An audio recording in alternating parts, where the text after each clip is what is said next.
All right, so we left off yesterday. I think we just ended up talking about brake-specific fuel consumption. And then we started talking about leaning. And we got through definitions. And I think we left off at the end of the definitions, right? It's C. Lean of peak. Lean of peak. And then I put C and then operations. So...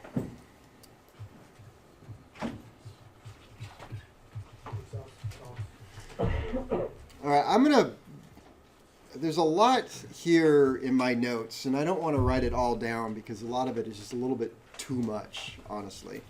But I want to at least disseminate the information, and it might be a time for you to ask some questions and try to understand something. But this is all about the leaning process. And so, as we know, the airplane will work, assuming that you're somewhere near sea level, within at least 1,000 or 2 feet, the airplane's going to work fine with the mixture control all the way in, the manual mixture control, right? And since this isn't a pilot class, we don't have to really get into all the procedures, but at least want you to have an understanding of it. So as you go up in altitude, we now know that what's going to happen is that the air is going to become less dense, but the carburetor is still going to be measuring the air more as volume than it is weight. So it's going to be putting too much fuel in. So as a pilot, you have to manually lean out the engine. And there are some things that will do it automatically. We'll get into those. But right now we're talking about manual leaning. If you can understand manual leaning, then you'll understand what an automatic is trying to compensate for. So as we talked about yesterday, it's a very controversial thing. And so if you can just understand what the goal is and what the controversies are, then you pretty much got it made in that respect. All right, so as I said, it's a controversial thing. I'm not going to write all this down. To the extent to which the engine is leaned will have an effect on both. Well, what does it have an effect on as I lean an engine? What things change? Obviously, I'm restricting the fuel, so now there's less fuel. So what does that do? It adjusts how fast it burns, the rate of burn. Okay, so we have rate of burn change. And then of course, I'm making it leaner. If I push it in, it's getting richer. So that can affect the rate of burn. What's it going to do to my exhaust gas temp? Will it have a change there? Yes. Okay, and it will have a change also in cylinder head temperature. So picking the right spot is what's important. And then we talked about, let's see if I can do it like this. We talked about an EGT. Well, actually, you know what? I've got pictures, and that way I won't mess it up. So, where's a good one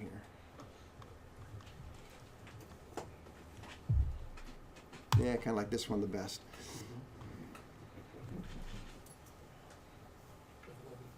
What's that?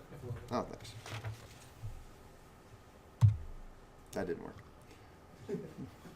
Slideshow. From current. That works. Okay, so we know that the top one again is our EGT, and we know that as we start getting richer, it's going to start dropping, but as we start leaning, it's going to also start dropping. And we talked about the fact that when we are at peak EGT, right there, as we start going, riching it up, we're going to also start getting into an area where the cylinder head temp is the highest. And then we have a percent power curve where it plays into that, and also specific fuel consumption and all of that. So we discussed all of that.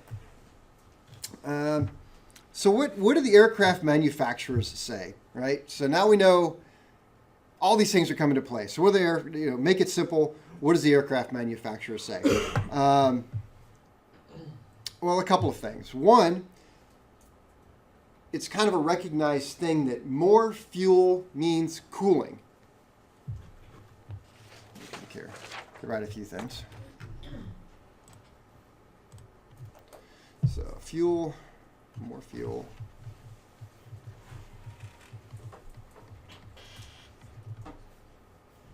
Right, because fuel has a cooling characteristic to it. But we can also see that on the other side of the curve, getting rid of fuel means you have more air. And air also means cooling, but there's a trade-off. When you use fuel to cool an engine, what do you prevent from happening? Detonation, exactly. So more fuel equals cooling, and we could say more fuel cooling and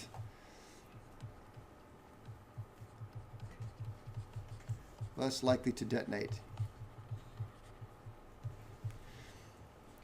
Now, if I go less fuel, I've got more air, which also can cool, but more likely to detonate. Okay, so we don't want to be in this detonation range.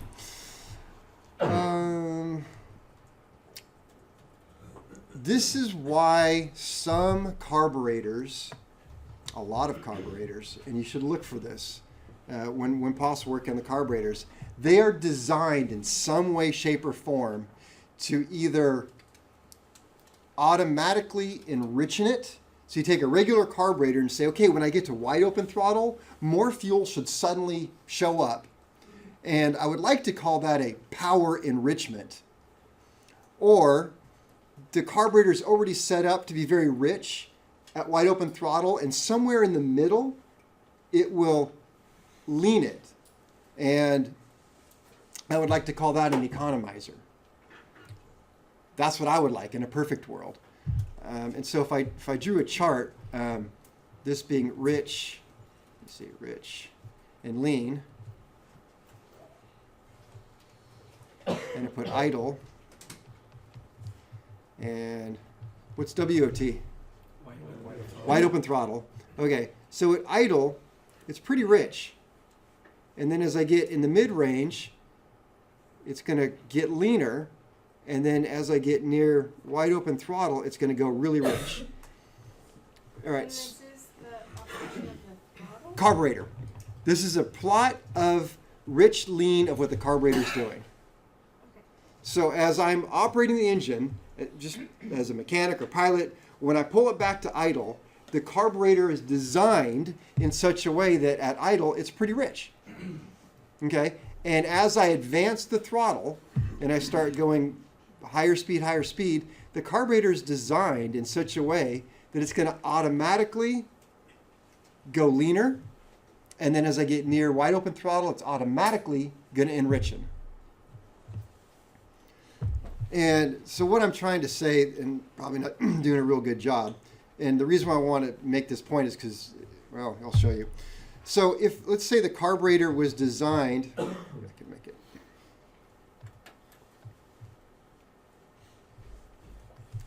If the carburetor was designed to operate right along this, at this level all the time, and so it automatically, all on its own, gets richer, then I would call that power enrichment. Okay? Follow me on that one? But what if the carburetor was designed to be operated up here the whole time, and there was something that made it drop down? Then I could call it an economizer. I would love to do that, but it doesn't work that way. Carburetor manufacturers don't use those terms. They just say, hey, look at our carburetor. It's designed to get richer at wide open throttle, and we call that an economizer. Well, how do you do that? We have a valve on there that literally makes it richer when it gets down to here. So it's really not an economizer. That would be called a power enrichment, wouldn't it? But they don't call it. They call it an economizer. Why? Because the valve is closed, therefore that's their economizer theory. So I just want you to be aware that if you want to talk to me in that way during an oral and say, well, I want to call this a power enrichment, or I want to call this an economizer because it actually leans out for a period, now we can talk the same thing. But when you're reading the book in the manual, it may very well say, this carburetor has a power enrichment. And what does the power enrichment do? It makes it drop down during, and you go, well, it's just the opposite of what Kevin said. Well, yeah, it is the opposite. I don't like how they named it, but they didn't ask me. So it's not intuitive that adding more fuel is an economizer. it's not intuitive. The things aren't intuitive, and that's why I want to warn you that when you're reading these things and you're going, it's calling it an economizer, but yet it just adds fuel. Is that economizing anything? No, it's not. It's the way they do it. Okay, so you just got to be aware of that. So there is this economizer thing going on there. So anyway, that's more fuel equals cooling, less likely to have detonation. That's very, very important at wide open throttle. At above, so we can say this is maybe the 75%. So anything above 75%, hey, you got to start adding fuel, or you're going to get into this detonation zone, this is not controversial. This is fact. So of all the controversies there are out there, the one that is not controversial that I can come up with is that if you don't add extra fuel when you go 75% and above, you are risking detonation and destroying the engine. There is nobody out there who disputes that I know of. All right, so let's talk about what some of the manufacturers want. And so we can talk about what the POH says in my little Cessna 150. So Cessna 150 does not have as standard equipment a CHT, which is what? So, or an EGT. So how am I going to lean? Well, easy. Pull the mixture control, this is a quote, pull the mixture control out until the engine RPM peaks. Stop right there. What did I just reach? Peak power? There we go. Yeah, peak power, best power. All right, so pull it to engine peaks and then begins to fall off. So as soon as it starts to fall off, stop. Then enrich and slightly right back to peak. So where they want you to run it? Peak power. So there you go. You got your peak power. All right. So you guys understand that now, right? Right. And that's out right out of the POH right there. We could probably take a look at a chart and figure out where would I be running, do you suppose? Here? Right about here. All right, so based upon that, and based upon this chart, this is a Lycoming chart, but it's, an engine chart. Is this a dangerous place to be running my engine? Yeah. One says yeah. From temperature-wise, I don't see so. So, what do you want to say? That's probably just looking at this chart. I don't have. Maybe I should get one with numbers on it. This is 50 degrees rich of peak. That's lean of peak. So if between here and here is 50, then that right there is about 100. So I don't know. What do you guys want to call that? I can't see. 80 or 75. What's that? 75 looks like. Yeah. Between here to here, 75. Okay, but here's peak right here. 125? Okay, I like that. About 125 degrees Rich of power? rich of peak. Rich of peak. Okay. I like that. Yes, I want to keep that. All right, so, I'm sorry, I can probably just stay on this for a minute. All right, so that's where my Cessna wants to be. And I have no problem with that. What's the downside to that? More fuel. More fuel, bad economy. All right, it's a 150. You're not burning that much fuel anyway, and the thing is so dang slow that every little bit helps. So, all right, let's talk about a Cessna 182. Oh, yes.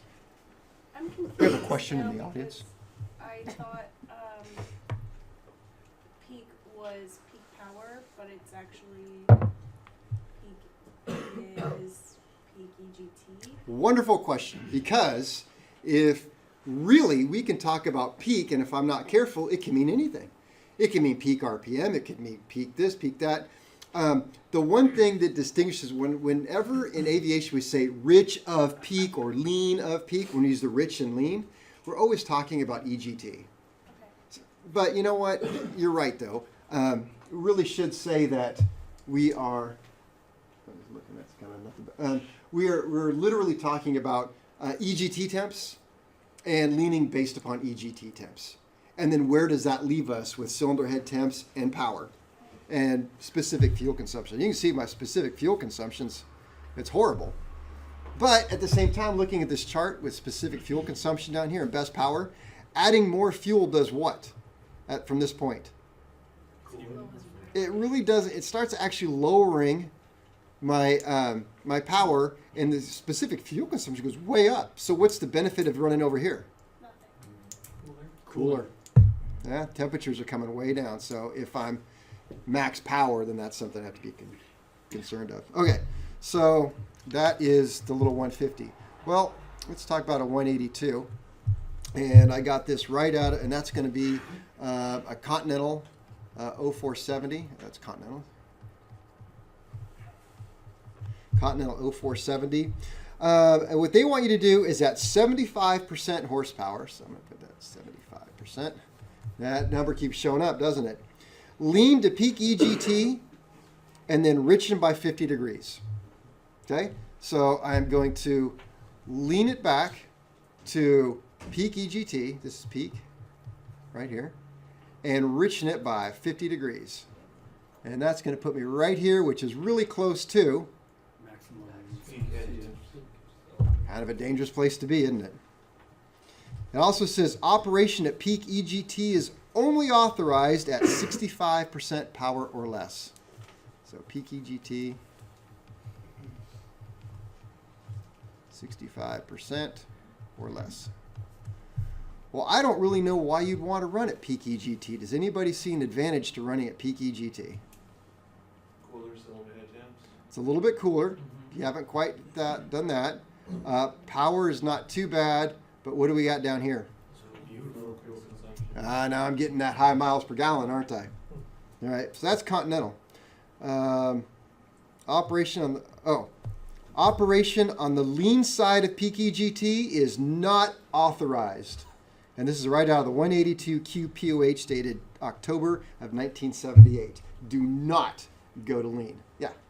Question. So this temperature curve, it will be same for 75% of power and 100% of power will be same? Um, I'm not sure. I know what you're asking. Representative effective fuel air ratios and cylinder head temp, power specific, constant at constant RPM and manifold pressure, cruising range operation. Cruising. So 75. Yes, this is a cruising range. It's not a max power. All right. So what does Continental say about lean of peak in that book? Do not. No lean of peak. All right. So no LOP operation.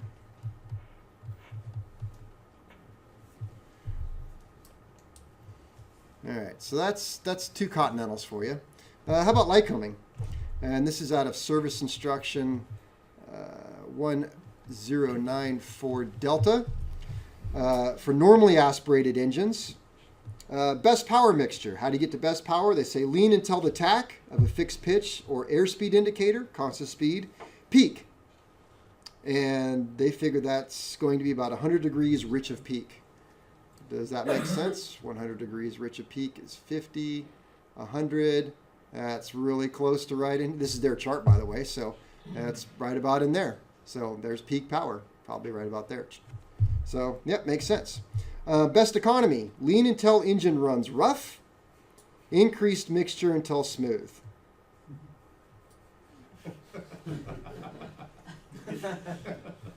Lean until it gets rough. Back until it's smooth. All right. So here's controversy number one. Lean until it gets rough. Why did it get rough? Well, It's too lean. too lean. Would Not enough I don't fuel. want you to. You know the answer. No, go ahead. It's not enough fuel. There's not enough fuel. So what's happening? So cylinders are starving fuel. They're starving for fuel. Now that's not a controversy, but what's happening that's causing the shaking? Detonation. Okay, detonation is the textbook answer. What's the real answer? The real answer is fuel starvation. Fuel starvation, and the And it's both. the more likelihood, and I believe the best answer to that one, it's not detonating, and it's not even cylinder. It's a mix match your horsepower in the cylinders. And so what's happening is you're actually, when you're getting down into this lean area, things start happening very quickly. This fall off over here, right here, this fall off, look how fast that happens. And so if you've got a cylinder here and one over here and one over here, that engine's going to run pretty stinking rough. And so that's what's happening. And why does this happen? Well, if you take a look at any carbureted engine, you have a carburetor, it goes right into an intake manifold, and then you have pipes that go to the forward cylinders and pipes to the middle cylinders and pipe to the back cylinders, and all the pipes are usually a different length. And so the mixture isn't perfect. It doesn't divide up into 6 perfectly. One cylinder's got a little bit more, one's got a little bit less.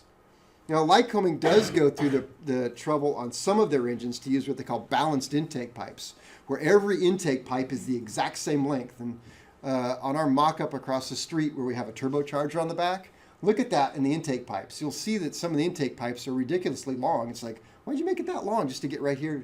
It's because that's a balanced intake system on that engine. So even on fuel-injected engines, there's this imbalance, which is why we talked yesterday about GAMI doing such a good job of balancing and figuring out this stuff.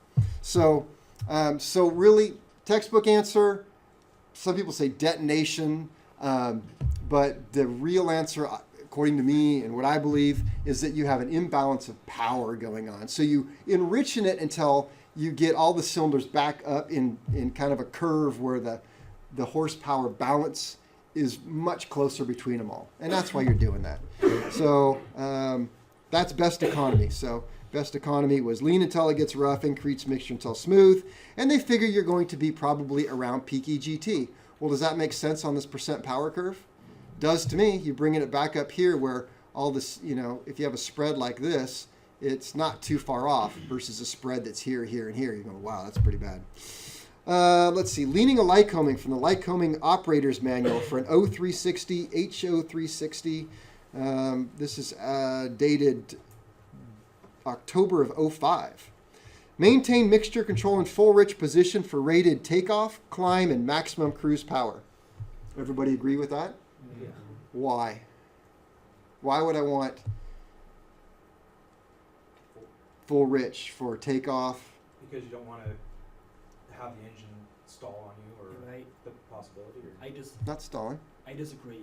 If you are You can't disagree with at- Lycoming. Right, but if you are at 6,000 feet up at Truckee or wherever, and you have a super hot day, the last thing you want to do is take off with full rich, because you're actually getting less power. You're 100% You right. actually lean it out until. But my next point says exception is leaning for power at high altitude airports. Okay. Okay, so he is so right that he just jumped to my next point. But assuming, and I did start this, was assuming we're sea level or within 1,000 feet, and that's why he said that, is because he's absolutely right. If you are taking off from an airport like Tahoe or Truckee, where you're already at 5,000 feet, you've got to lean or you're not going to have power.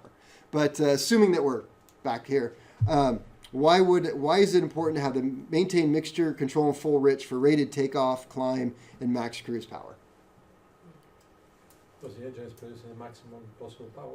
It's producing possible maximum power. So what is my fear that's going to happen? Detonation. Yeah, detonation. Thank you. And You maybe can also- give me your application back now. So, And maybe also You for give me one. takeoff, because your nose is kind of on an angle, so you have less air. well, kind he's of got a good cooling point. You got less air and- coming in, less cooling, but more, and that's all very true. But most importantly, you're in a detonation range.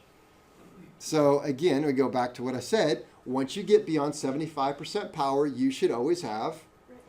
It should be, well, it doesn't have to be full rich, but you're right, rich. It should be rich. And it depends on the altitude. If the altitude is much higher and that gives poor performance, you get too rich and then you're way over here somewhere. Well, you don't want that.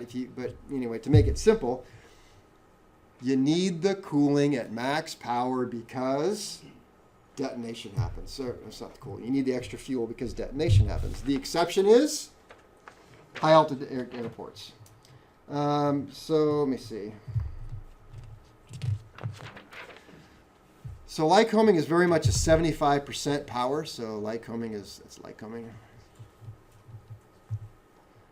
75% and up. You need to be rich. Maximum cruise power, approximately 75%. So maximum cruise to Lycoming is 75%. So at maximum cruise, they say never lean beyond 150 degrees on the rich side of peak. Wow. So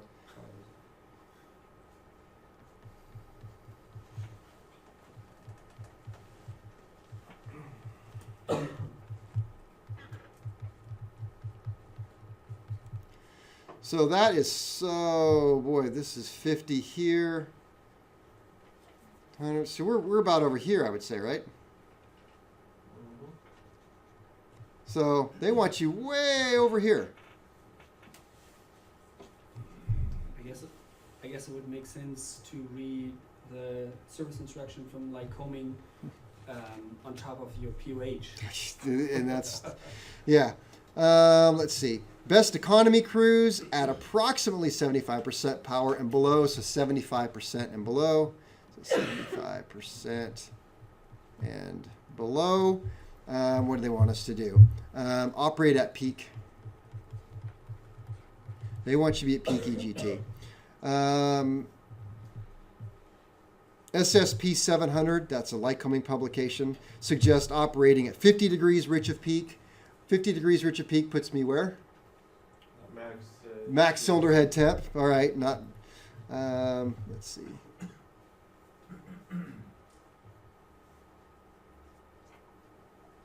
Yeah, I just got some more notes to just reiterate what I'm looking at right here. All right, so therein lies your huge controversy where all this is coming from. Now we'll add we'll throw some real fuel on the controversy fire. There's plenty of data showing that airlines in World War II aircraft used lean at peak operations with great success. But then you get into this thing called the WAD method, W-A-D, which stood for Wright Aeronautical Division. So that was the Wright engines we talked about yesterday. So the chart shows that CHT is lower at lean at peak. Well, we know that. We can see that right over here. I'm going to get rid of some of these. Can I erase these notes so we can clean that up a little bit? So, discard. Not now. Nope, that's really going to stay up there, isn't it? Okay. I don't know how to erase it. All right, so just looking at this, let's see. So we know that it gets cooler on the lean side. And cool is cool, right? Except for the main concern, which is 75% power because of detonation. But once you're below 75%, or Continental with their more 65, then cool is cool. That's what I say. As long as you're outside of and that's the point that the new way of going is. Let's see. The problem is, though, if we look at this, what happens to my power when I'm back here in this area, 50 degrees? Drops way off. So this right division they called the old way of leaning. Reduce power to 75%, right? Lean to peak power, and then continue to lean another 10%. So that's going quite a bit more. Keep pulling it back. Then what you do is you've lost all this power. Take your throttle and just push it forward till you get the same manifold pressure you had before and regain your power. So to me, that's going really, really lean. Kevin, what is the relationship between manifold power and horsepower? I mean, manifold pressure. As manifold pressure goes up, horsepower follows it. Do you have any control over manifold pressure at all? If it's a constant speed engine, absolutely. That's all you have control over. Well, I mean, I shouldn't say it's all you have in control over. relation to like throttle control. Uh-huh. Right?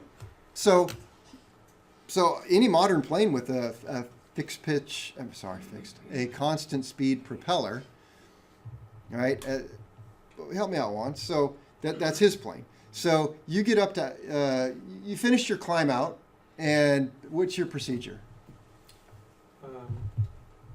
But then you start pulling the mixture back.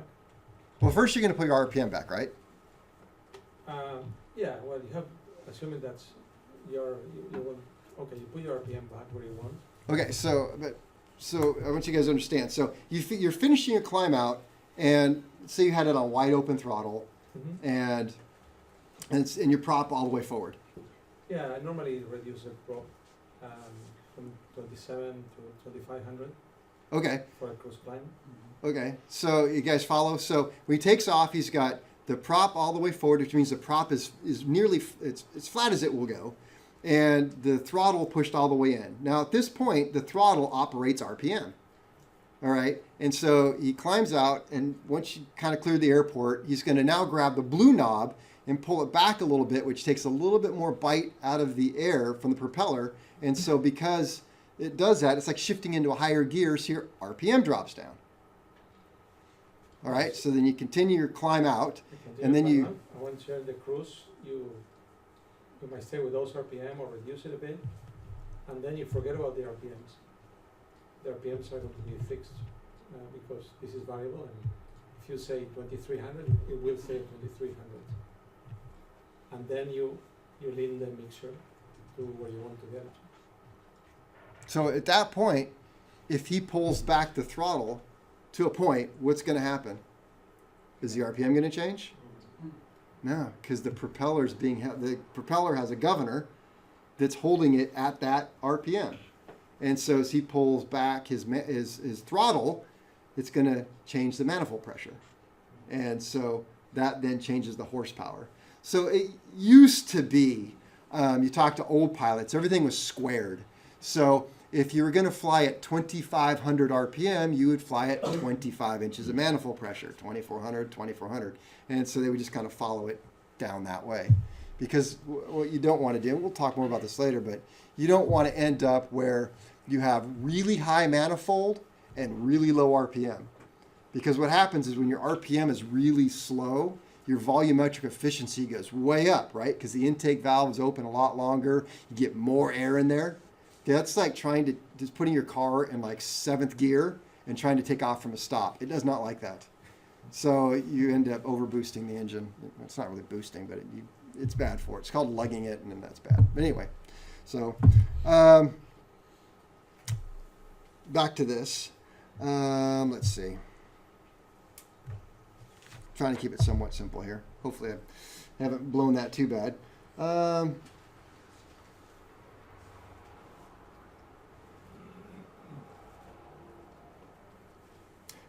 So when we pulled back too far in the Cessnas and we got that shaking, it's not really detonation. They call it lean misfire is what it is. So lean misfire, meaning it's not even firing. It's too lean to even run. Again, I don't think that's necessarily the case. If they actually thought it was detonation, that would be really bad. Anyway, I think we can kind of end it at that point. Hopefully I didn't really confuse you, and I gave you a bit. This shows the same thing. This is at a Continental, and you can pretty much see the same thing where we have peak EGT. Go to the rich side about 50 some degrees, and where do we end up? These high CHT. So that's all bad. This one I got out of source, Back to the Future, The Wad Method of Leaning by George Braley. I try to give credit where it is. This, and I stole it from Gammy, who stole it from this guy. So what this is, Gammy is that the injectors I was talking about that spends all that time trying to match flow everything. This was their point, and they took a standard Continental 6-cylinder engine that had just regular Continental fuel nozzles out of the factory, and they're looking at a snapshot where the peak is for all 6 cylinders. 1, 2, 3, 4, 5, 6. So you can see the mismatch between all of these cylinders. Yeah.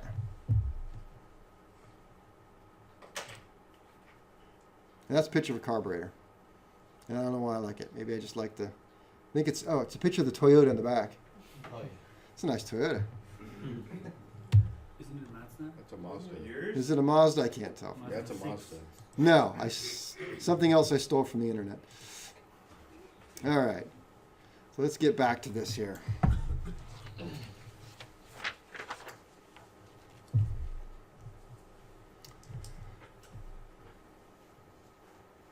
All right, so that's leaning at higher powers. Now, we're going to deal a lot in this class with the mixture control on the carburetor. And it should be called, more appropriately, the idle mixture control. So where would the idle mixture control affect the carburetor? At idle. And you can actually, the red knob, the manual mixture control in the aircraft, where does it affect the mixture? Everywhere else. Well, that's actually a more difficult question. I gave it thought for a second. If it's a modern engine, something built since 1960, and it has the Marvel Shebler carburetor, not the little Strombergs that you're starting with. Throw that out. But if it's the Marvel Shebler style carburetor, the mixture affects it through the whole range.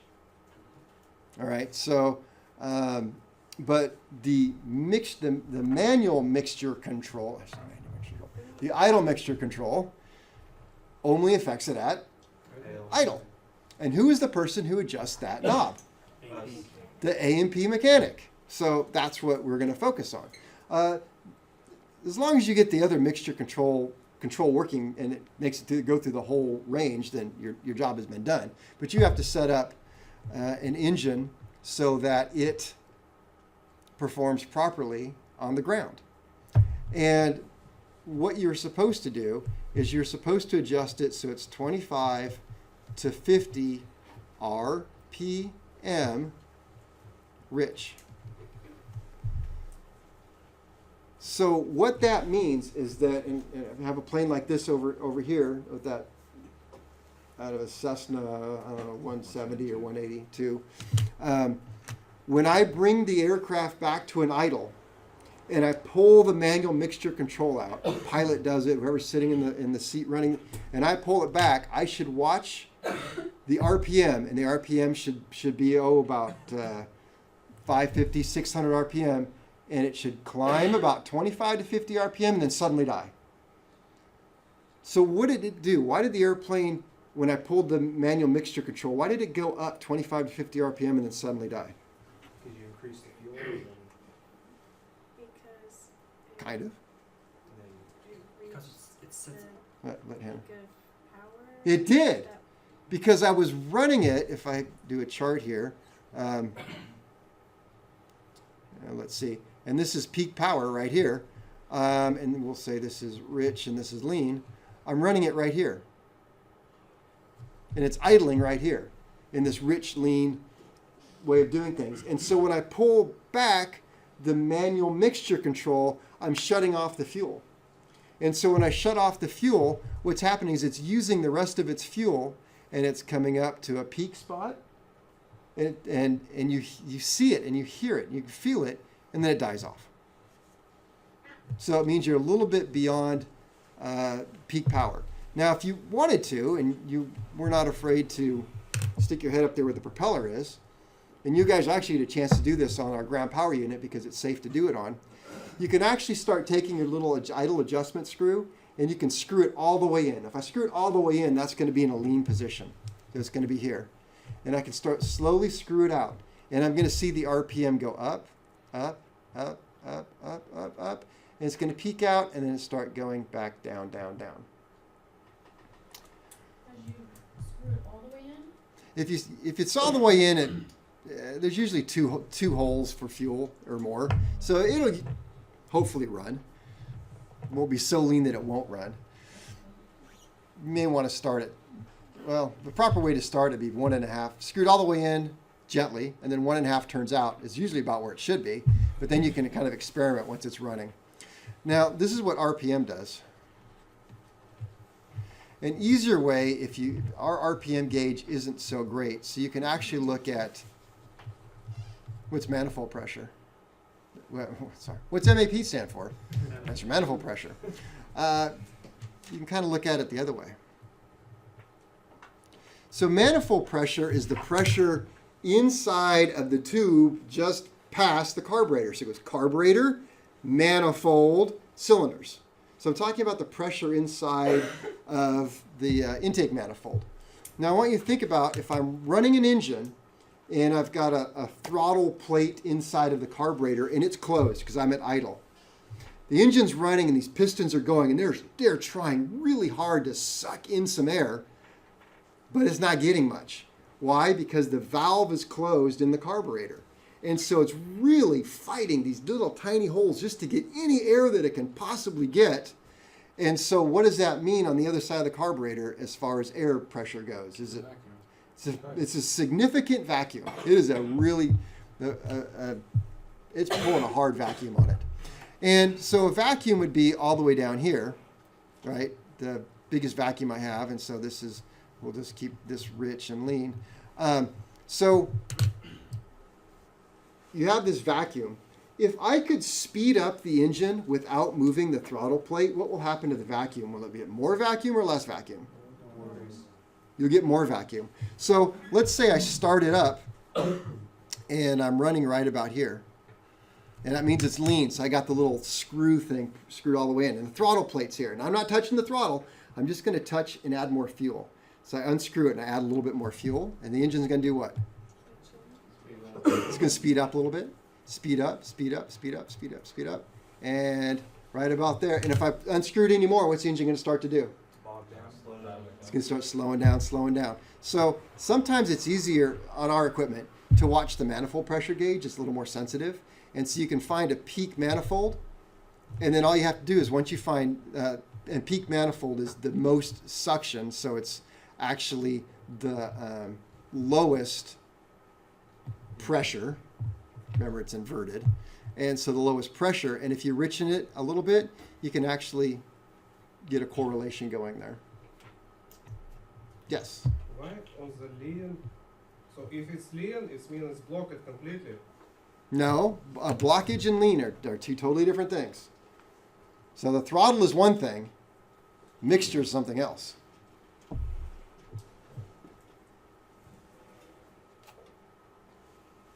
So I'm saying if you have it all the way in idle and you're not moving the throttle, Yeah.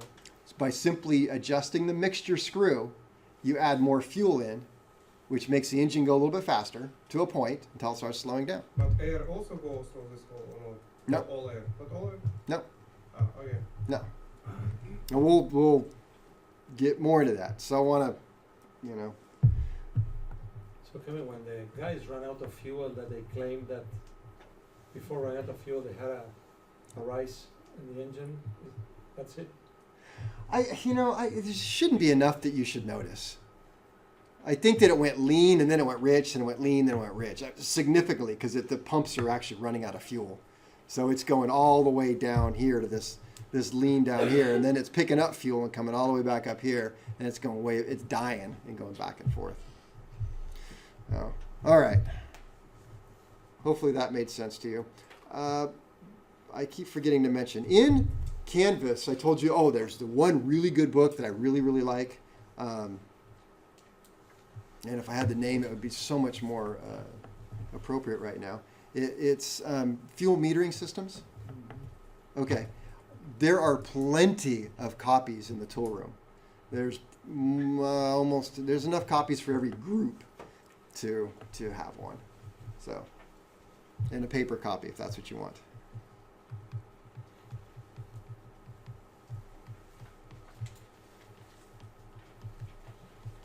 Why is it number 5? Because I just went through all this other stuff. I guess we started. So, all right, good. 5 is right. Whew, man, how lucky. Backfire.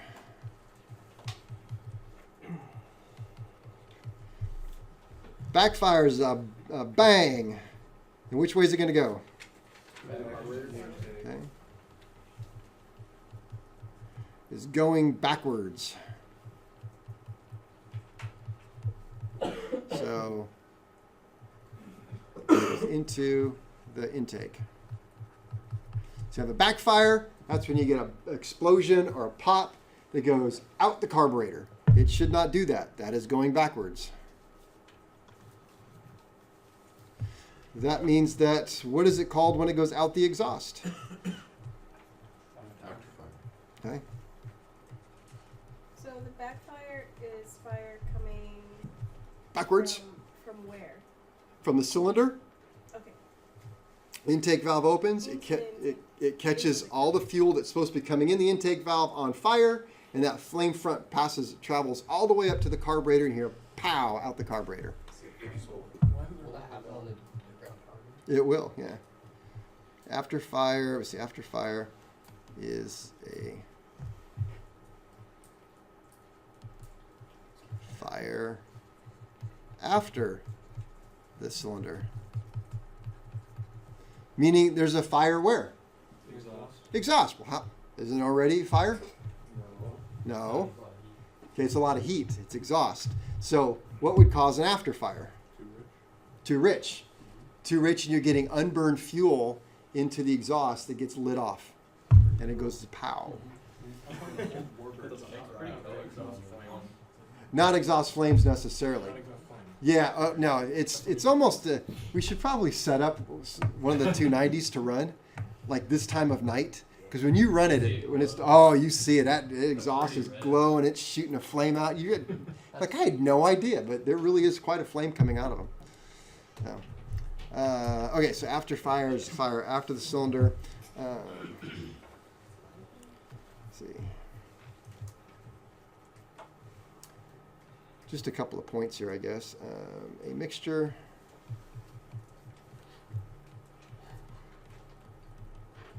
Slightly richer. That's a little about sign. 25 to 50 rich of peak. Okay, so a mixture slightly richer than stoichiometric, abbreviating stoich, burns the fastest.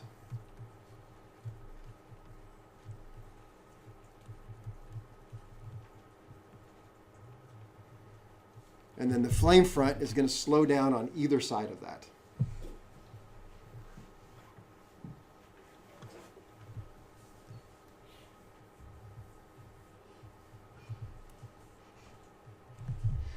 And that's why we use an excessively rich mixture at very high power settings to slow down the combustion and put the peak pressure far enough after top dead center to prevent detonation and keep the CHTs down to reasonable levels.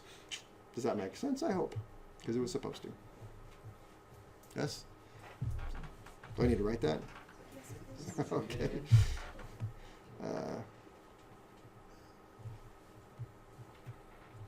Let's see. Before I put that, we'll put a whole thought here. So the fastest, and we'll put we'll put this one. The flame front slows down on either side.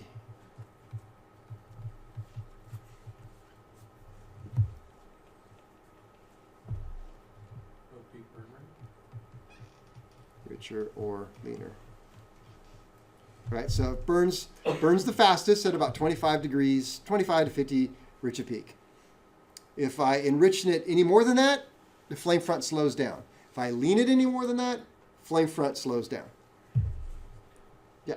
Flame front is just the exhaust? What's that? Flame No, that's the flame front inside of the cylinder. Oh, okay. I like that question. All right. That is why.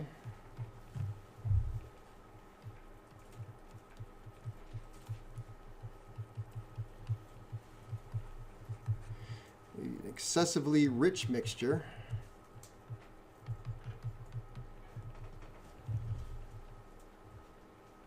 at high power settings. What's a high power setting? 75% or more. Yes. To slow down the flame front.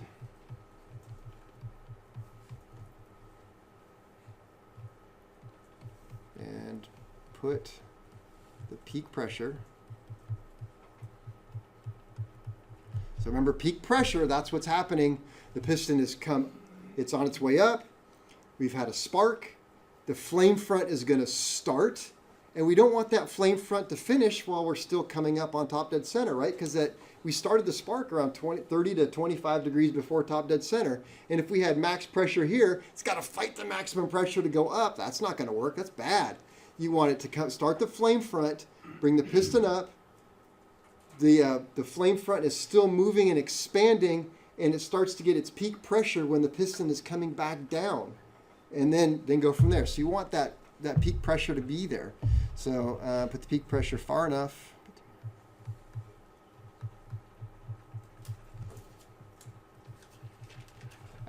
After TDC to prevent destination.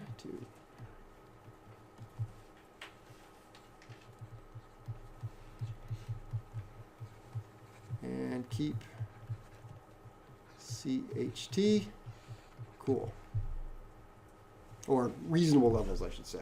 So the big deal there, though, is detonation. Once I start detonation, I can have a runaway effect that can just spike out CHTs to incredible levels and start melting things. Kevin, so detonation is when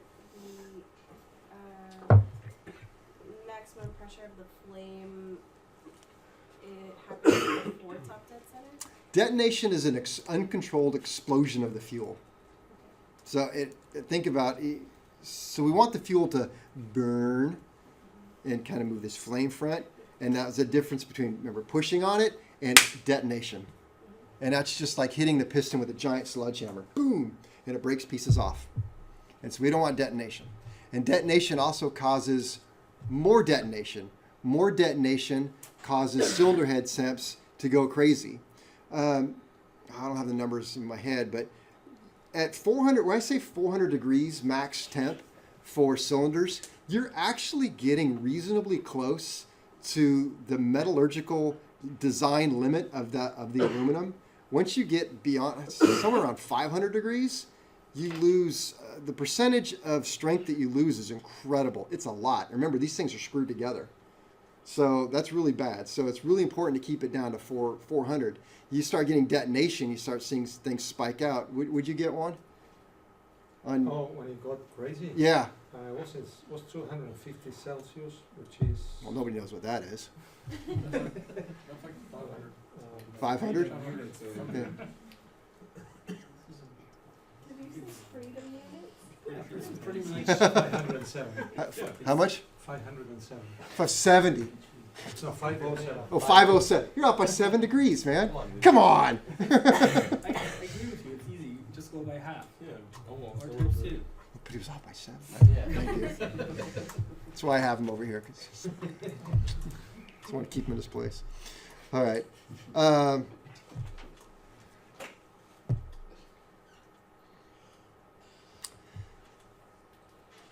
Break time? Yeah, might as well be. All right, break time. Yeah,